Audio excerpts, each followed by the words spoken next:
Papa John's is one of the most successful pizza fast food chains in the world.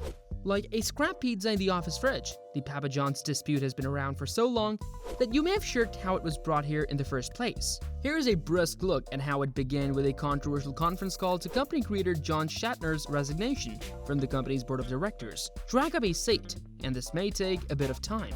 Before that, let's see a glimpse of John Shatner's life story. Who is this John Shatner? In 1977, Jeffersonville, Indiana, a 15-year-old young boy started working as a dishwasher in a small Italian pizzeria known as Rocky Sub Pub. Surprisingly, the 15-year-old boy was John Shatner.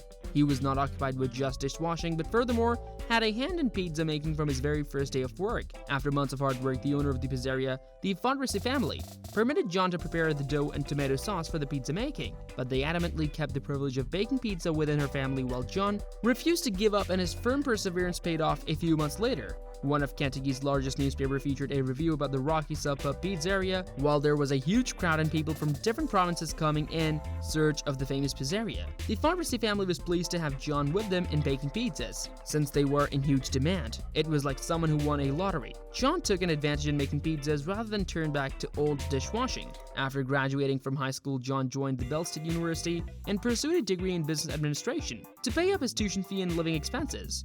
John was in need of a job. He started to work back in pizza making in a local pizzeria at the college town named Greeks. The owner took John's and his wing and explained how to take up high-value orders and increase a fruitful business. Johns was so interested in working with Greeks that he wanted to drop out from school and start a franchise of Greeks. But his mother and grandfather forced him to finish up his degree first. John always had a dream of his own, making up a pizzeria and being a prosperous businessman. In 1982, John completed his degree and decided to begin up his career in evolving a pizza shop. But as time passed, the Domino's, Pizza Hut, and Little Caesars grabbed the hearts of Americans. He had to combat and compete with these growing giants to make his own standards within the pizzerias. During his free hours, John made certain flower plans, new recipes charts, designing menus, and a variety of sketches of pizzas. He researched about the recently welcomed pizza sellers in the community and came to a finding that pizza had their own variety. Domino's owned speed, Little Caesar owned their prices, and the only place left to compete was in taste and quality. With his experiences with Greeks and Rockies, John decided to create a feel of good taste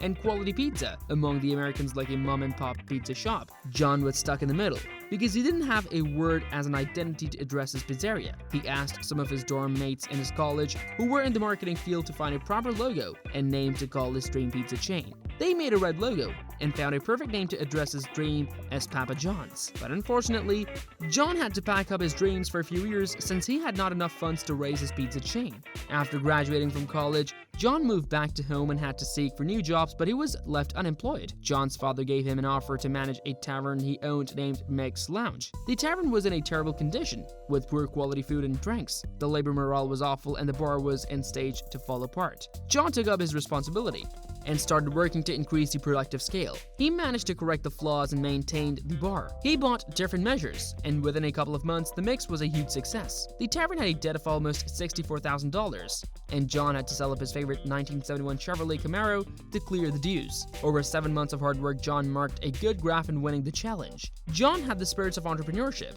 but he says he didn't want to run a bar. Indeed, he said, "I didn't want that life, and I didn't want to be complicit in helping others live it either. I had to find something else, something actually fulfilling." On one March 1984 night, while closing up Meg's, John got a sight of a broom's closet nearby. Suddenly, he had a daydream of reopening his old dream of owning a pizza chain. He went home and dusted the floor charts and menu cards from the cardboard box, which he had already prepared before. After all, successfully serving a bar, why not he serve pizzas instead? This thought struck John's mind. He discussed his ideologies with his family, and his father, Robert, agreed to it after seeing his son winning success in leading his tavern. Out of the profit earned from the Mixed Lounge, John decided to refurbish the broom closet and make his dream come true. He and his team of employees managed both the bar and the pizzeria. John worked in making pizzas after a long time and started serving some with his laborers and bar customers. He gave cards and menus to customers in the bar for more approaches. Since the pizzeria was located at the back of the bar, there was less attention, so John planned certain offers, placing door hangers, sending coupons, placing newspaper advertisements, but eventually it didn't work. John didn't stop. He then noticed the biggest pizza delivery in the country, the Domino's. He dug himself into the dumpster and collected the receipts and bills. The receipt of the bills had the customer's personnel information. He then planned to write an informative letter to all the customers. John himself wrote a letter to each and every one of them.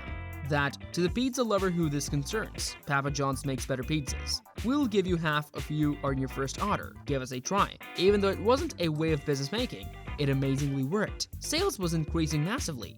Eventually, the Domino's caught the plan of John's and soaked their receipts in water before they dumped it, but it was too late. Papa John's had already created a good range of loyal and growing customer base. Finally, Papa John's had a leading victorious in sales. Gossip was spreading around the town about John's upcoming new Papa John's pizzeria. Mainly all their businesses in Papa John's were based on delivery. The customers rarely come to mix. After all, it is a part of a bar. John always had that in mind to build up a mom-and-pop restaurant, a restaurant for families to spend time. So he decided to start up a new venture. In February 1985, John took $40,000 for a loan to write the first proper Papa John's pizzeria.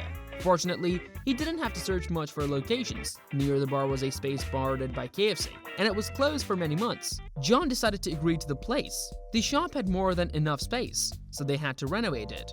John had no budget left to hire constructors to rebuild it. So, John and his team decided to construct the pizza chain, but they hardly had time. They had to look simultaneously at the bar and the Papa John's over there. John rarely went home. He always stayed back in the bar and back to the pizzeria and worked hard to raise the funds. But John had to face a tragedy. His father was hospitalized. His health was deteriorating. He was in a coma stage, and after a few days, John's father passed away, leaving him alone. John was devastated about his father's news. He then made up his mind and took the hammer and nails and went back to work. On April 11, 1985, after 90 days of his father's funeral, almost an year passed, Papa John's proper pizzeria was inaugurated and opened even though it was near the Mix Lounge. The sale was exponentially great and improved the business. Officially, the sale record beat the previous records of Papa John's, while they competitively beat the Pizza King, the Domino's. This struck John's mind: if he could beat in Jeffersonville, then why could he establish all over the world and increase Papa John's hearty buyers all over the globe? In 1999, Papa John's had almost 2,000 shops. By 2002, Papa John's became the first pizza shop to deliver online. As you expect, Papa John's had no fairy tale ending. In 2017, Papa John's was totally broke and had huge losses. John blamed the NFL since Papa John's were the sponsor for its handling of national anthem protests started by Colin Kaepernick to draw attention to police brutality and racial inequality. His comments were poorly received as they not only passed the blames, but also insensitive to the issues involved. Later in media's John Shatner, the founder and public face of pizza chain Papa John's, used the N-word on a conference call. These were the headlines. The PR company who worked with Papa John's left the dealings. On December 21, 2017, Shatner declared that he would step down as CEO of Papa John's amid conflict over his statements.